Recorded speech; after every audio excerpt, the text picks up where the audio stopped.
Bien-aimés dans le Seigneur, que la paix d'Elohim, notre Dieu, notre Père, et de Jésus-Christ, notre Seigneur, notre Roi, soit avec vous.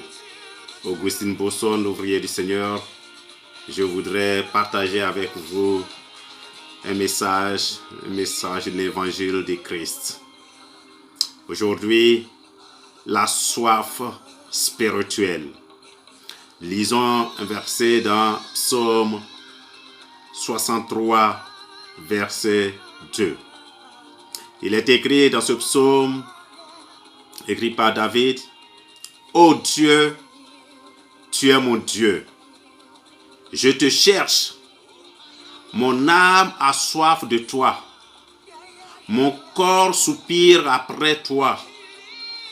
Dans une terre aride, desséchée, sans eau. » Alléluia. Je te cherche, ô Seigneur. David a soif de Dieu. Il s'agit ici pour lui véritablement un zèle d'être avec le Seigneur dans toutes les situations. Il dit, mon âme a soif de toi. David aspirait à la présence de Dieu comme si un marcheur ou un immigrant dans le désert a soif d'eau. C'est la comparaison qu'on peut faire. Il dit, dans une terre aride, desséchée, sans eau. Dans une terre aride, une terre languissante, David a écrit ce psaume alors qu'il était caché dans le désert, dans les grottes du désert de Judée, poursuivi par Saoul. Bien-aimé, as-tu soif de Dieu? As-tu faim de Dieu? Nous vivons des temps difficiles où nous devons avoir soif de Dieu. L'humanité entière doit avoir le regard tourné vers Dieu. Des événements arrivent que l'humain n'arrive pas à s'expliquer. Alléluia. Et malheureusement, les dirigeants de ce monde, les sommités de ce monde, s'emploient à se réunir dans des sommets, soit à Bruxelles, soit à Paris, soit à Londres, aux États-Unis, à Washington, avec les scientifiques de tous bords pour chercher à trouver les solutions aux problèmes qui minent la terre. Par exemple, en ce qui concerne le climat et autres. Oui, c'est bien de le faire, mais la terre est une création de Dieu. Alléluia. Et lorsque les choses arrivent, les saisons que nous connaissons émanent de Dieu. C'est Dieu qui a fait les saisons. La saison de pluie, la saison sèche, la neige, alléluia, la pluie, le soleil. Et quand on oublie ce Créateur, quand on oublie Dieu, qu'on se confie à notre science, à notre technologie, on constate ce que nous vivons actuellement. Ce n'est pas les sommets à Bruxelles, ce n'est pas à Paris, les accords de Paris qui peuvent sauver le monde. Alléluia. Est-ce que l'humanité aujourd'hui a soif de Dieu? Est-ce que les humains aujourd'hui ont soif de Dieu? Oui, quand on regarde un peu le monde, dans certains continents, sur certains continents, européens, américains, en Occident, où vraiment la foi est totalement morte, où les gens ont tourné totalement dos au Dieu vivant, parce que se confiant dans leur technologie, dans leur science. Et pourtant, comme je le dis, je l'ai déjà dit, des événements arrivent que eux-mêmes n'arrivent plus à s'expliquer et n'arrivent plus à trouver solution. Avons-nous soif de Dieu? Il est temps que l'humanité se réveille, que l'homme se réveille et tourne la face vers Dieu. Alléluia. Qui aurait pu penser que dans un pays développé, puissant, comme l'Allemagne, une inondation, il y a 2 semaines de cela, arrive pour tuer plus de 200 personnes en espace de 2-3 jours. Pendant que en Allemagne, en Belgique, il y a l'inondation. Dans une autre région, tout près, la Sardaigne. En Italie, c'est l'incendie. Des forêts qui brûlent. Où allons-nous? Les scientifiques peuvent trouver la solution aux maux qui minent la planète Terre, l'humanité. Aujourd'hui, la soif spirituelle. Alléluia. La soif spirituelle.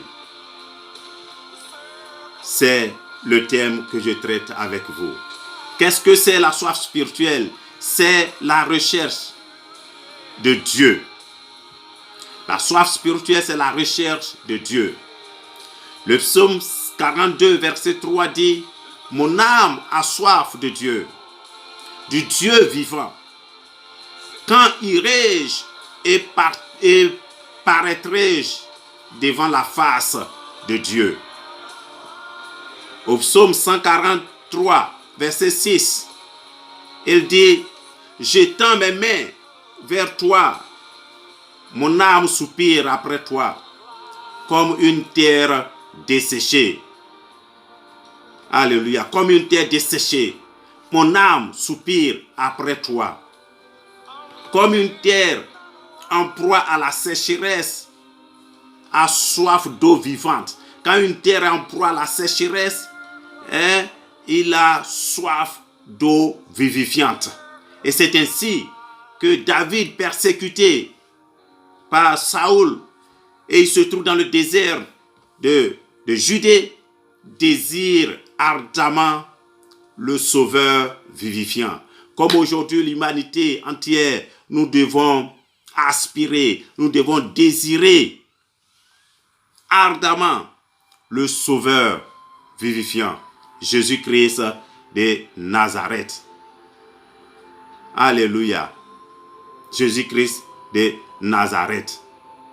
Et dit dans Amos 8, verset 11, voici, les jours viennent, dit le Seigneur, l'Éternel, où j'enverrai la famine dans le pays, non pas la disette du pain et la soif de l'eau, mais la faim et la soif d'entendre les paroles de l'Éternel. Oui, je pense, bien aimé, que ce temps est arrivé, où l'humanité doit avoir faim, soif de l'Éternel, d'entendre les paroles de l'Éternel. Amos, le prophète, dit dans ce verset, j'enverrai une disette, j'enverrai la faim, mais pas la faim du pain. J'enverrai la soif, mais pas la soif d'eau, mais une faim, une soif d'entendre la parole de l'Éternel. L'humanité, les humains ont tourné le dos à Dieu. L'Europe, les Amériques, alléluia.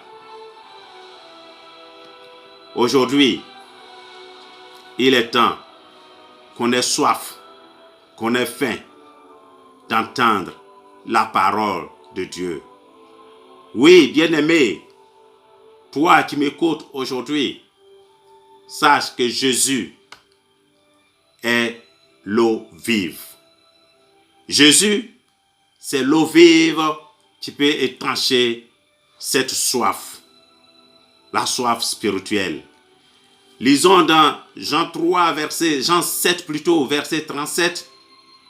Il est écrit, le dernier jour, le grand jour de la fête, Jésus se tenant debout, s'écria, si quelqu'un a soif, qu'il vienne à moi et qu'il boive. Alléluia. Le dernier jour de la fête, le dernier jour, le grand jour de la fête, il s'agit de la fête du tabernacle, ce qu'on appelle en hébreu le Sukkot. Alléluia. Et c'est ce dernier jour-là, Jésus s'élève et dit ce verset puissant que je viens de lire. De quoi il s'agit-il? Quelques siècles avant Jésus, la tradition juive racontait qu'au 7e jour de la fête des tabernacles de Sukkot, à ce 7e jour-là, un vase en or rempli d'eau de l'étang de Siloé, dans le sud de Jérusalem, ce vase rempli d'eau était ramené au temple par le grand prêtre en procession. Alléluia. Et cette eau, l'utilisation de cette eau symbolisait la bénédiction d'une pluie suffisante pour la récolte. Nous savons que Sukkot, c'est la fête après la récolte. Sukkot qui a lieu, j'ai déjà donné un enseignement dessus, a lieu au 7e mois de l'année, qu'on appelle Tishri en hébreu, qui correspond au mois d'octobre chez nous, dans notre calendrier romain. Alléluia. Et donc, cette eau représente la bénédiction d'une pluie abondante, d'une pluie suffisante pour la récolte. Mais ici, Jésus dit ce verset, dit cette parole pour signifier que les gens, ses compatriotes, les Juifs, devraient l'accepter comme l'eau vive. Jésus-Christ est l'eau vive. Alléluia. Dans Ésaïe 55, verset 1, c'est la même idée que nous voyons. Le prophète écrit, vous tous qui avez soif, venez aux eaux, même celui qui n'a pas d'argent. Venez acheter et manger. Venez acheter du vin et du lait. Sans argent, sans rien payer. Alléluia. Sans argent, sans rien payer. Soif. Viens. Bois. Ça, voici 3 mots que nous avons déjà vus dans le premier verset que Jésus a donné. Jean 7, verset 37. Il dit, ceux qui ont soif, venez, buvez. Soif, venez, boire. Voici ces 3 mots qui résument l'invitation de l'évangile. L'invitation de l'évangile. Salut aux frères. Radmer, Angelos, qui est connecté avec moi, sois béni. Sois béni, alléluia. Du kannst verteilen, du kannst teilen, ich meine, diese Video, Angelos, du kannst teilen, alléluia. So, il dit, soif, viens, bois, alléluia. Ces 3 mots résument l'invitation de l'évangile. L'âme assoiffée où l'âme nécessiteuse ressent le désir de venir au Sauveur et de boire, c'est-à-dire de recevoir le salut qui lui est offert, bien sûr par le Seigneur. Et c'est notre responsabilité, bien-aimés, autour de nous, dans nos familles, dans nos travails, dans nos voisinages. Alléluia. Combien sont les gens qui aujourd'hui, combien sont les âmes qui sont assoiffées, qui sont nécessiteuses, qui ressentent le désir de venir au Sauveur et de boire. Oui, c'est notre responsabilité de les conduire, de les envoyer, de les évangéliser, de les appeler. Viens, bois, viens et bois. Vous qui avez soif, alléluia. Vous qui avez soif, venez et buvez. Alléluia. C'est-à-dire recevoir le salut qui vous est offert par notre Seigneur Jésus. Alléluia. Jésus, c'est la source d'eau vive. Lorsque nous lisons dans Jean 4, verset 10, il est écrit ceci. Jésus lui répondit, si tu connais le don de Dieu et qui est celui qui te dit, donne-moi à boire, tu lui aurais toi-même demandé à boire et il t'aurait donné de l'eau vive. Alléluia. Ici, il s'agit de Jésus avec la femme samaritaine rencontrée au puits de Jacob. Jésus dit à cette dame, donne-moi à boire. Et la dame lui dit, mais toi, tu es juif, pourquoi tu me demandes à moi, samaritaine? On sait bien dans l'histoire que les juifs et les samaritains n'avaient pas bon rapport. Alléluia. Il dit, mais pourquoi toi, en tant que juif, tu me demandes à moi, une femme samaritaine, à boire? Et Jésus lui répond, si tu connais le don de Dieu et qui est celui qui te dit, donne-moi à boire, tu lui aurais toi-même demandé à boire et il t'aurait donné de l'eau vive. Alléluia. Et nous connaissons la suite de l'histoire. Cette femme, son témoignage qui a amené d'autres personnes du village pour écouter la parole de Dieu. Jésus est la réserve inépuisable. Alléluia. Jésus, la réserve inépuisable. Nous lisons dans Apocalypse 7, verset 17, il est écrit, car l'agneau qui est au milieu du trône les paîtra et les conduira aux sources des eaux de la vie. Et Dieu essuiera toute larme de leurs yeux. Alléluia. Et c'est quand je lis ce verset, je vois une image assez intéressante, c'est vraiment pathétique, cette image. Il dit l'agneau qui est au milieu, alléluia, qui est au milieu du trône, les paîtra et les conduira aux sources des eaux de la vie. Alléluia, c'est l'agneau. C'est l'agneau. Non plus le berger qui les guidera.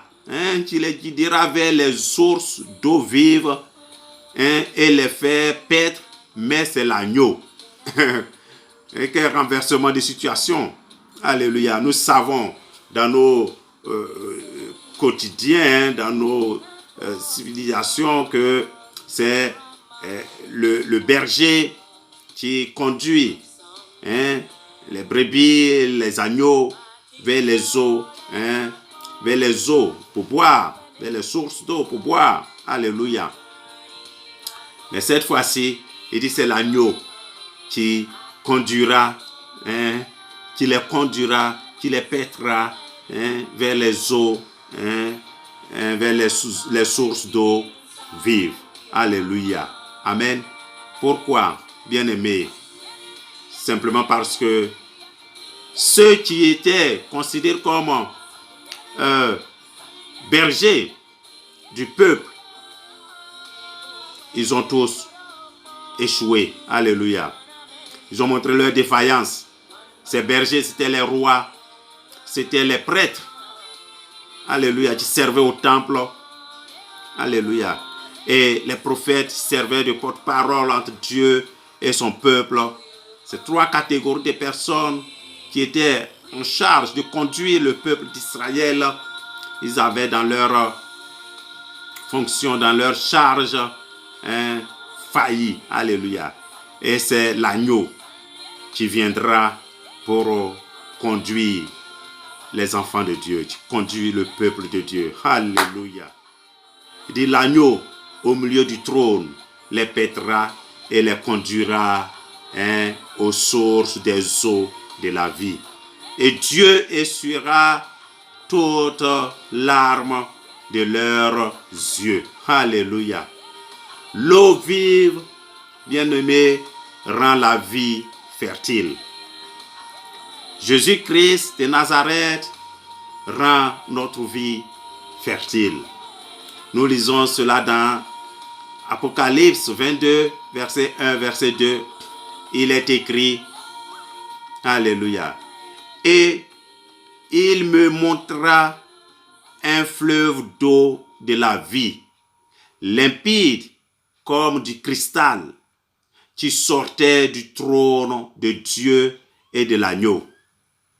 Au milieu de la place de la ville et sur les deux bords du fleuve, il y avait un arbre de vie, produisant 12 fois des fruits, rendant son fruit chaque mois, et dont les feuillages servaient à la guérison des nations. Alléluia. L'eau vive rend la vie fertile. Nous savons que chaque espèce végétale produit de manière saisonnière. Il y a des saisons. Quand on prend des avocatiers, ils ont des saisons. Il y a la saison où ils produisent. Il y a la saison pour les oranges, les manguiers, tous les fruits que nous connaissons. Alléluia. Les pommes. Et cette fois-ci, voici un arbre qui produit 12 fois des fruits, rendant son fruit chaque mois. Bien-aimé, l'eau vive rend la vie fertile.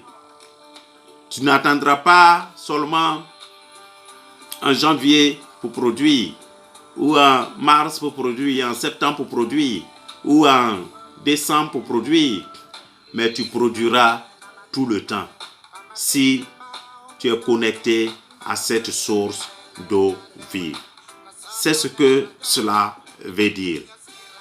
Jésus-Christ, l'eau vive, rend la vie fertile. Alléluia. Aujourd'hui, bien-aimé, il y a cet appel général à boire. Pour toi, c'est moi. Pour nous. Il y a cet appel général à boire l'eau de vie, l'eau vive. Nous lisons cela dans Apocalypse 22, verset 17. Il est écrit, et l'esprit et l'épouse disent, viens. Et que celui qui entend dise, viens. Et que celui qui a soif vienne. Que celui qui veut prenne de l'eau de la vie gratuitement. Dans ce verset, il y a 3 fois le verbe venir. L'esprit et l'épouse disent, viens. Et celui qui entend dit, viens. Alléluia. Et que celui qui a soif vienne. Bien-aimé, viens. C'est la réaction de l'Esprit Saint, du Saint-Esprit et de l'Église à la promesse de la venue de notre Seigneur. C'est la réaction, c'est notre réaction normale de dire viens. Alléluia.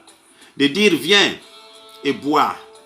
peuple du monde entier, venez et buvez à la source d'eau vive. Mon village, venez et buvez à la source vive. Ma famille, venez et buvez à la source d'eau vive.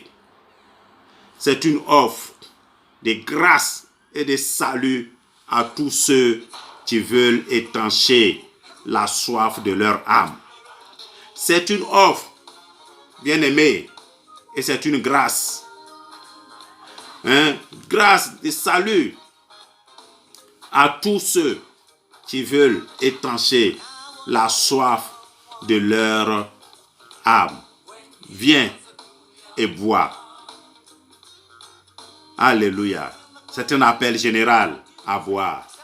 Bien-aimés, pour finir ce message avec vous, quel contentement, quel but, quel contentement, quelle récompense, qu'est-ce que nous recevons de venir à la source d'eau vive, de chercher le Seigneur, d'avoir soif, d'avoir faim. Alléluia. Spirituellement, faim de Jésus. Quel contentement. La soif spirituelle étanchée. Dans la Bible, il y a tellement de promesses, il y a tellement de versets qui nous disent que notre soif sera étanchée. Lisons dans Psaume 36, verset 9, il est écrit ceci: et il se rassasie de l'abondance de ta maison, et tu les abreuves au torrent de tes délices. Bien-aimé, tu seras rassasié de l'abondance de la maison de ton Père, de la maison de Dieu. Dieu va t'abreuver au torrent de ses délices. Alléluia. Voici ce qui est réservé pour toi et moi. Il dit dans Matthieu 5, verset 6, « Heureux ceux qui ont faim et soif de la justice, car ils seront rassasiés. » Ici, c'est le contraire de l'auto-justice. Ce n'est pas cette auto-justice. Ce n'est pas ta justice dont il s'agit. Nous devons désirer la justice de Dieu. Heureux ceux qui ont faim et soif. Ça, c'est le contentement. Ça, c'est la faim. Ça, c'est le but que nous recherchons. C'est la soif étanchée, la soif spirituelle étanchée. Alléluia. La soif spirituelle étanchée. Nous lisons encore dans ce contentement que Dieu nous donne de nous connecter à la source d'eau vive. Nous lisons dans Jean 4, verset 14. Il écrit ceci: « Mais celui qui boira de l'eau que je lui donnerai n'aura jamais soif. Et l'eau que je lui donnerai deviendra en lui une source d'eau qui jaillira jusqu'à dans la vie éternelle. » Alléluia. Jusqu'à dans la vie éternelle. Et il dit encore dans Psaume, dans Apocalypse plutôt 7, verset 16, « Ils n'auront plus faim et n'auront plus soif, et le soleil ne les frappera point, ni aucune chaleur. » Alléluia, bien-aimés. Voici les promesses pour nous. Voici les promesses pour toi. Tu m'écoutes, mon frère, ma soeur. L'eau vive que le Seigneur te donne sera une eau qui deviendra une source qui jaillira jusqu'à dans la vie éternelle. On n'aura plus faim, on n'aura plus soif, car Dieu de miséricorde, le Dieu d'amour, le Dieu grand créateur du ciel et de la terre, est celui-là même à qui nous serons connectés par cette soif spirituelle que nous avons, qui nous pousse à la recherche de Dieu, du Dieu vivant, Dieu vrai, créateur du ciel et de la terre, qui est la solution aux maux qui minent, détruisent la terre en ce moment. C'est vers cette solution que nous devons nous tourner et être heureux de vivre sur cette terre. Bien-aimés, voici le message qu'aujourd'hui j'ai pour toi, j'ai pour vous. notre faim et notre soif seront étanchés par une juste relation avec Dieu, par une juste relation avec Dieu.